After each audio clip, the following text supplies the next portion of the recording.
Hi, how you guys doing? You're watching Andy WTH. Of course, I'm Andy.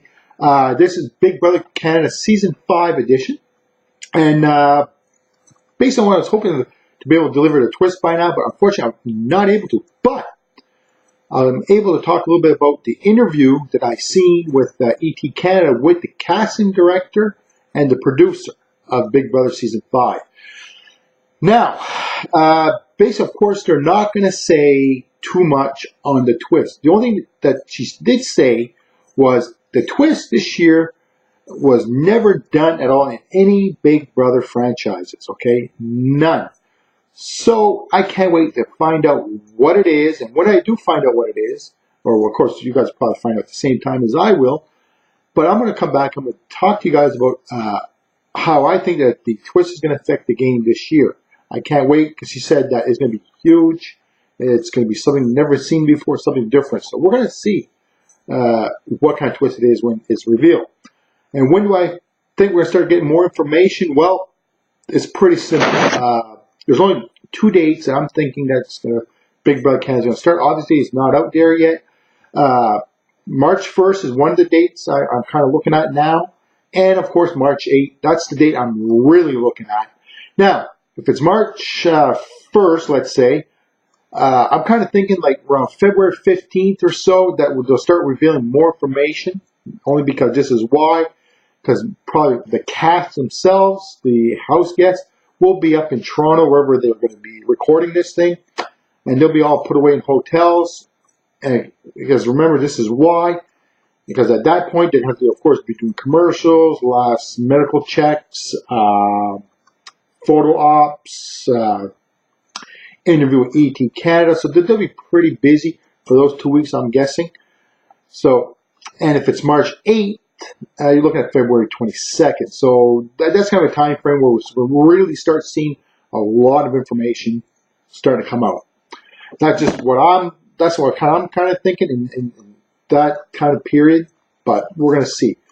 But you know what? I was kind of thinking, why not talk about the twists and how it has changed the game, some of the twists. Now, obviously, I can't go through all of the twists. There is a lot of twists in Big Brother franchises. Absolutely incredible. All right. Well, let's talk about that one twist that really changed the game. It's vetoes. Now, there's different types of veto. There's golden power, the diamond, and bronze, whatever you want to call them. They're all vetoes. Now, this is what I find how it changed. Now, the first veto was, I believe, was season 3 of Big Brother USA. Now, how did the game change? Now, prior to that, the HOH used to just nominate, and the 2 nominees didn't have no way out to get off the block. Now, with the veto, veto now is the staple part of the game. So that's pretty much, that twist is now an ongoing twist. So we know it's part of the game now. This is what I find how it changed the game. Now, if you were the target, let's say, of the HOH, now, if you were nominated, you have a chance to get off the block, right? So if you get off the block, then the HOH now has to put another person on the block. So what happens now, that week, instead of pissing off 2 people, they pissed off 3 people, right? So they become, basically the target grows bigger on the HOH, because remember, the following week, the HOH cannot play for HOH, so it really, they're in a pretty tough spot the following week if one of the nominees get HOH. Now, this is also the other way that the veto has changed the nomination. Is let's say a person that you want out. All right, and this person is very good in competition. Now, if you put them up, well, and they win veto, which they could win veto, let's say they have a good winning track record, well, then you're kind of wasting your nomination. So the other option is, and there's a lot of people, especially this option really favors the HOH a lot at the beginning of the game, because there's a lot more people in the house, so less chance of them getting picked for the POV competition, is that you backdoor them. Okay, so If that's the guy you want, or girl or woman, well, if that person cannot compete in the veto, well, what happens is that then if you or one of the, let's say, nominees or the other two that are, or let's say, no, the other three that are picked, yeah, that's right, there's six. So if you can convince them to use it and then backdoor that person, then that person has absolutely no chance. He's gone or she's gone. So the veto actually changed the game to where it is today. Now, the other one that changed the game quite a bit was, and that started in season 5, and it pretty much now is pretty much a staple now of Big Brother USA and Big Brother Canada. And the veto is also a staple, of course, in Canada and USA. It's double eviction. Now, this is what the double eviction, of course, this is how it changed the game. Before the double eviction came around, the nominees had a chance, all right, to build up an alliance or build up votes to stay in the game. They were able to negotiate deals and so on and so forth.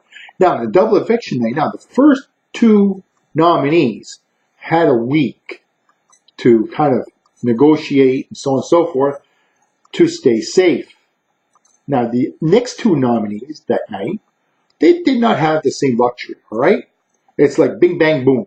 Like, so you better make sure before the double eviction night that you have, that's how it changed the game.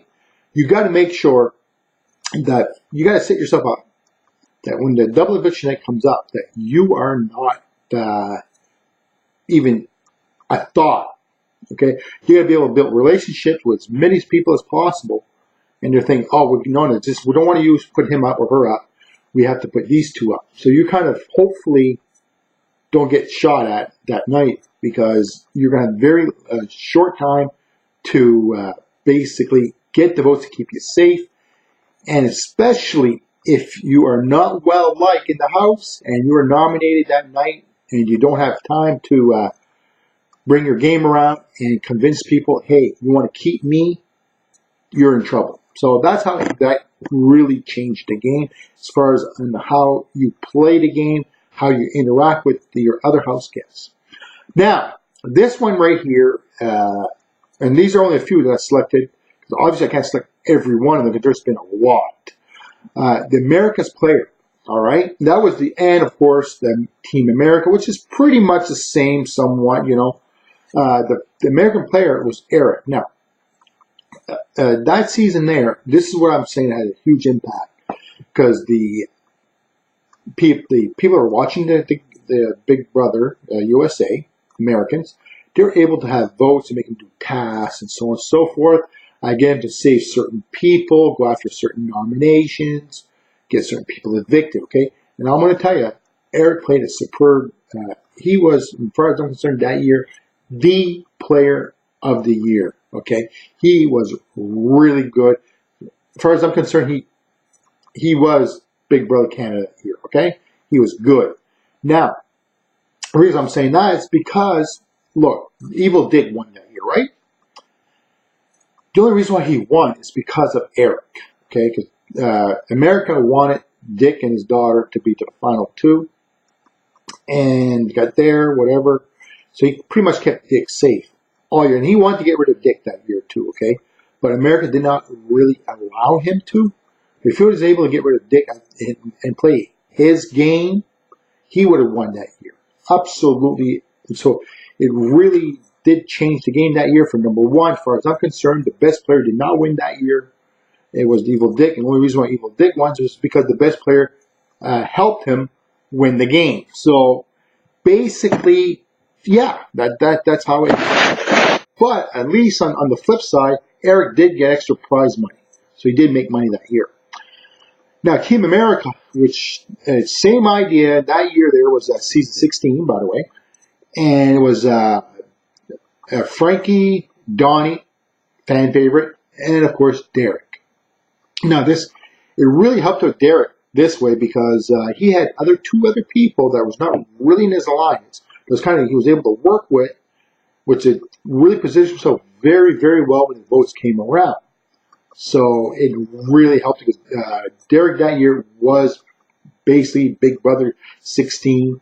He won. He played probably one of, as far as I'm concerned, he's in the top 3 best player of all time. Absolutely. Now, so that's how it kind of really helped out Derek, and basically he won. He used it as a tool. Now, the year of the coaches, which was season 14, that's the year that Brittany, Dan, Janelle, and Mike Boogie were the coaches. Now, this is how, as far as I'm concerned, how it had the impact that year. We all knew, come on, they're going to play the game at some point. They're going to enter in the game. We all knew that. Come on, that was a gimme, right? So this is how it helped them. During the time that they were coaches, they were able to integrate themselves into the game, because remember, if they would have went in as players at the beginning, they would have probably been targeted right away by the rest of the house. But it really did not happen. They're able to kind of integrate themselves and really be able to form relationships with everybody, and so on and so forth. So that's basically how it helped those 4 to progress further in the game. Because if it wasn't for the coaches' twist that year, guaranteed they would have been probably out fairly early for the most part. Now, of course, we can't forget about Dan's funeral. That was absolutely awesome, by the way. And in my opinion, Dan was season 14. He should have been 2-time winner. Really, he should have been. But Ian won that year, so whatever. I guess they liked him more than Dan, I guess. Now, the only really twist I really want to touch a little bit for Big Brother Canada was the suite room there, the second suite. This is what I'm saying, why I'm talking about the second suite. It's pretty simple. That year there, season 4, Mitch was the player. All right, this guy was really on the game. He positioned perfect. Okay, he had a good relationship with everybody. He kind of really, in my opinion, he was, or is, not was, he is the best player to ever play Big Brother Canada, period, to this point. Nobody has yet, as far as I'm concerned, touched his level. Now, when this second suite twist came in, this is where Kelsey and Lavita, now Lavita was Mitch's alliance member. Of course, when she went into the suite, and what did she do? She turned around and she threw Mitch under the bus, right? And when Kelsey came back, she had all the information, all the dirt, if you want, on how Mitch was playing the game. And unfortunately, it screwed him over, okay? Because that's a twist you probably never seen coming. I wouldn't have saw it coming.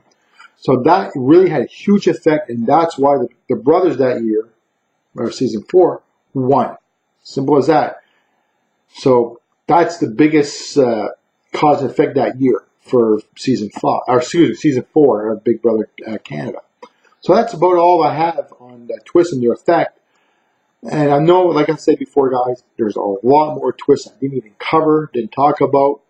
It's just, like I said, I never realized how much twist there was in Big Brother in all the franchises. There's a lot.